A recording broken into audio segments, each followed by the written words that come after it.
20 30 20 30. So మనం ఏం చేద్దాం అంటే 3 సహజ సంఖ్యలు తీసుకుందాం.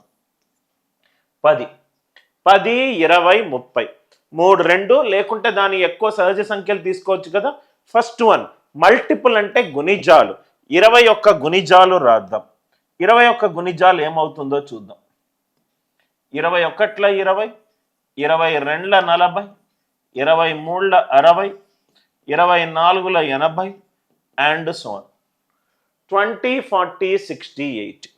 30 అనే ఒక సహజ సంఖ్య యొక్క గుణిజాలు తీసుకుందాం.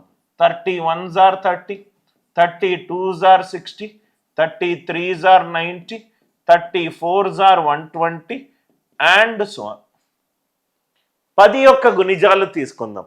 11 10, 12 20, 13 30, 14 40, 15 50, 16 60 and so on and so on. ఇక్కడ చూడండి సార్, 3 నంబర్లు తీసుకున్నాను. 10 20 30.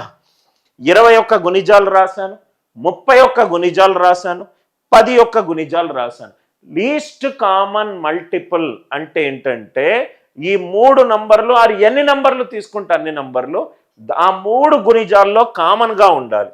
కామన్గా ఇక్కడ నాకు 60 కనబడుతుంది, ఇక్కడ నాకు 60 కనబడుతుంది, ఇక్కడ నాకు 60 కనబడుతుంది. ఇది స్మాలెస్ట్ నంబర్, అతి చిన్న నంబరు, మూడిట్లోనూ కనబడుతుంది మరియు అది అతి చిన్న వాల్యూ.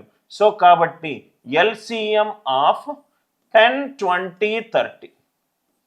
ఎల్సిఎం ఆఫ్ 10 20 30 ఎంత? 60. ఎల్సిఎం ఆఫ్ 10 20 30 దీని వాల్యూ ఎంత? 60. ఇది ఎల్సిఎం యొక్క డెఫినేషన్.